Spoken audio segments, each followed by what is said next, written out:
ख्वाजा आसफ ने असम्बली में हल्ला बोल दिया। शहबाज शरीफ ये लो इस्तीफा, मुझे ये जाली वजारत नहीं चाहिए, मैं थक गया हूँ जनरलों की गुलामी करते हुए, अब ये इख्तियार तुम्हें मुबारक हो। ख्वाजा आसफ ने आज क्या कह दिया, आइए पहले वीडियो देखें, फिर इस पर तफसीलन बात करते हैं। ये भूल जाते हैं कि ना शुजा रहा, ना बाजवा रहा, ना फैज रहा। ये एक नया निज़ाम है, एक नई क़यादत है। इस मुल्क में बहुत दफा आर्मी चीफ जो है आए चले गए, रिटायर हुए। पाकिस्तान की अफवाज के सरबराह की तैनाती है। इलेक्शन है जो हर 2-3 साल बाद, 3 साल बाद कभी लेट हो जाती है। उसके बाद हमारी एस्टेब्लिशमेंट 4 दफा टेक ओवर पाकिस्तान में किया है उन्होंने। 35, 37, 36 साल जो है डायरेक्ट हुक्मरानी की है। ये किस तरह बरसर इक़्तिदार आया, किस तरह इंजीनियर किया गया ओवर बरसर इक़्तिदार लाना। ये बदकिस्मती है इस मुल्क की, इस कौम की, और इसके लिए हम लोग जिम्मेदार हैं। आज मिनिस्ट्री ऑफ दफा को वजीर आजम का खत मौसूल हुआ और वो खत जो है कम्युनिकेट GHQ को हो गया है। इंशाअल्लाह ताला हो सकता है कल जो है या परसों जो है 1-2 रोज या 3 रोज में ये सारे का सारा मरला जो है वो तकमील के उस पर पहुंच जाएगा और ये जो हिजान जो है ये सबसाइड कर जाएगा। जो है उससे मुल्क की, कौम की वहदत को नुकसान पहुंचा रहे हैं, अदारों की इज्जत और एहतराम को नुकसान पहुंचा रहे हैं। इन्हीं अदारों ने 4 साल तकरीबन गैर मशरूत उनको सपोर्ट किया है। अगर वो कुछ नहीं कर सके सिवाय इस मुल्क में भूख और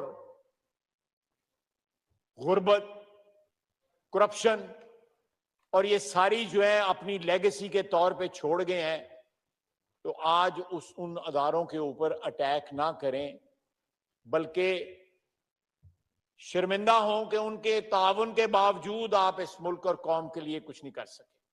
मैं यहां पे कैटेगोरिकली जो हिजान है उसको सबसाइड करने के लिए कहूंगा। मैंने हाउस से बाहर भी किया है, लेकिन मैंने चाहता था कि हाउस के रिकॉर्ड पे भी आ जाए कि आज मिनिस्ट्री ऑफ दफा को वजीर आजम का खत मौसूल हुआ और वो खत जो है कम्युनिकेट GHQ को हो गया है। इंशाअल्लाह ताला हो सकता है कल जो है या परसों जो है 1-2 रोज या 3 रोज में ये सारे का सारा मरला जो है वो तकमील के उस पे पहुंच जाएगा और ये जो हिजान जो है ये सबसाइड कर जाएगा।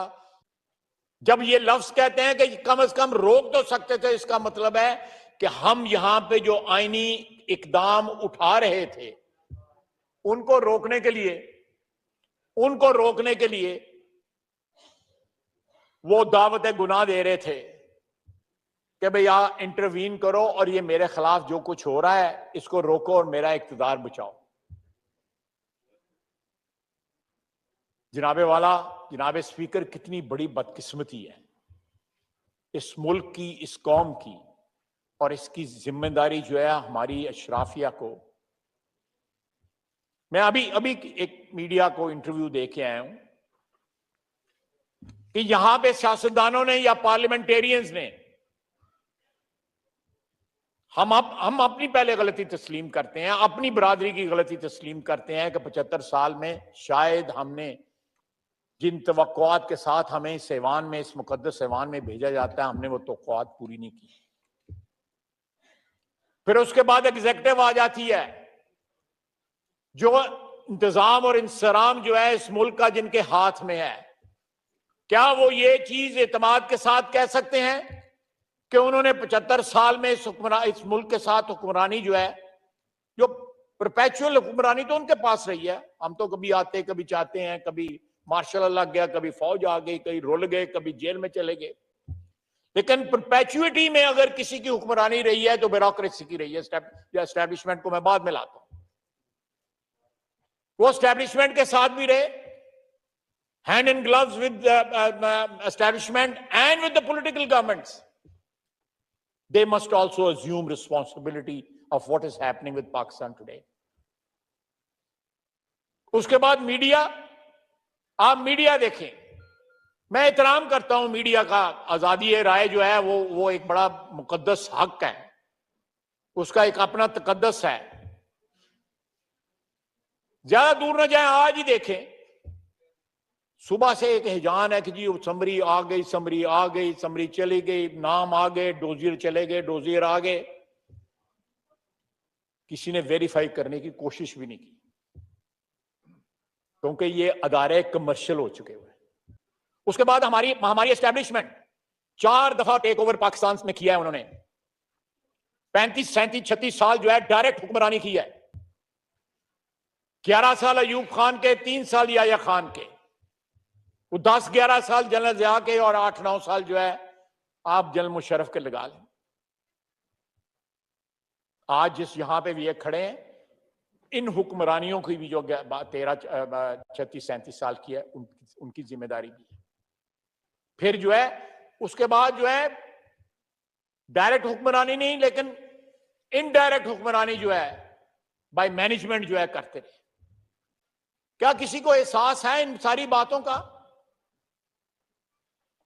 एक ही आजकल इशू है, कोई इशू नहीं है पाकिस्तान में। इस मुल्क में बहुत दफा आर्मी चीफ जो है आए, चले गए, रिटायर हुए। एक ट्रांजैक्शन है जो हर 2-3 साल बाद, 3 साल बाद कभी लेट हो जाती है।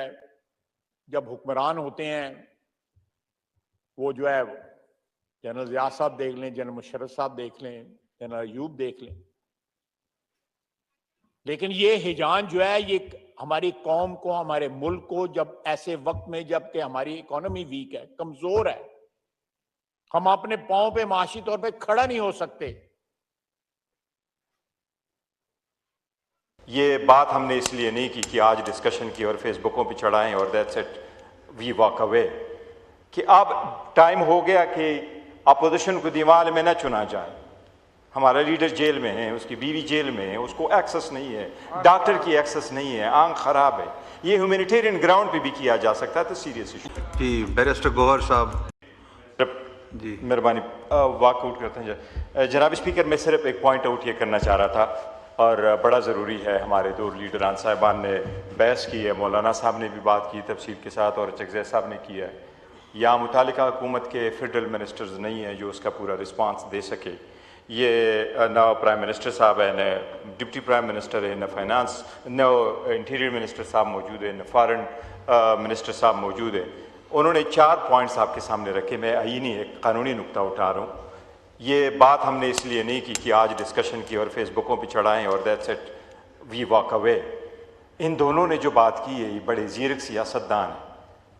हम जो नए नए इस हाउस में आए हुए हैं, हम इनके तरफ देख रहे हैं बड़ी उम्मीद के साथ, और इनकी तरफ मेरा ख्याल है पूरा पाकिस्तान देख रहा है। अच्छा, चकज़ई साहब आपको अकेला नज़र ना आए, ना अलामा साहब आपको अकेला नज़र आए। इनके पास बड़ी उलमा है, लोग हैं जो बचपन से लेके आखिरी जनाजे तक इनके साथ जुड़े रहते हैं। और इसी तरह चकज़ई साहब के साथ जो हमारा लीडर ऑफ द अपोजिशन है, बाय एंड लार्ज हर जगह यही माना जाता है कि इस वक्त 70% लोग हमारे साथ जुड़े हुए हैं। 4 पॉइंट्स हमने उठाए हैं इसमें। मैं इसलिए आपको एक आईनी नुक्ता सामने रख रहा था। एक, इन्होंने टेररिज्म पे बात की है। दूसरा, उन्होंने फॉरेन पॉलिसी के जो इशू आपके सामने रखे। तीसरा, फ्यूचर कोर्स ऑफ एक्शंस के लिए उन्होंने कुछ पॉइंट्स रखे हैं। और चौथा, आपके लिए बड़ा इंपॉर्टेंट रखा है खान साहब की मुलाकात और एक्सेस के बारे में, और जो उन्होंने ये कहा है कि अब टाइम हो गया कि अपोजिशन को दीवार में न चुना जाए। हमारा लीडर जेल में है, उसकी बीवी जेल में है, उसको एक्सेस नहीं है, डॉक्टर की एक्सेस नहीं है, आंख खराब है। ये ह्यूमैनिटेरियन ग्राउंड पे भी किया जा सकता है, तो सीरियस इशू। मैं इसलिए आपसे रिक्वेस्ट करूंगा कि जनाब स्पीकर, मैं जो कह रहा था ये पॉइंट्स हमने उठाए हैं, उस पर मैं ये कह रहा था कि चूँकि अवेलेबल नहीं है वो वज़रा, इसलिए मैं कह रहा हूँ your honour just not to be part of a record only. इस पे आप रूल 17 आपको ऑथराइज़ करता है असम्बली के रूल्स। ऐसे इशू पे आप डायरेक्शन दे दें, रूलिंग दे दें, ताकि कल हमें इनका जवाब हर हाल में मिल जाए। ऐसा ना हो कि हमने बस ये बात कर ली and we walk away with this one. हमें जवाब चाहिए। इस पे रूलिंग दे, ये वाली इसके रूलिंग दे दे, मेहरबानी होगी। स्पीकर साहब के पास इसके साथ आप डायरेक्शन दे दे, स्पीकर दे दे कि ये उसके साथ आ जाए। मेहरबानी करके इस पे आप रूलिंग ज़रूर दे दें, हमें जवाब चाहिए। शुक्रिया शुक्रिया।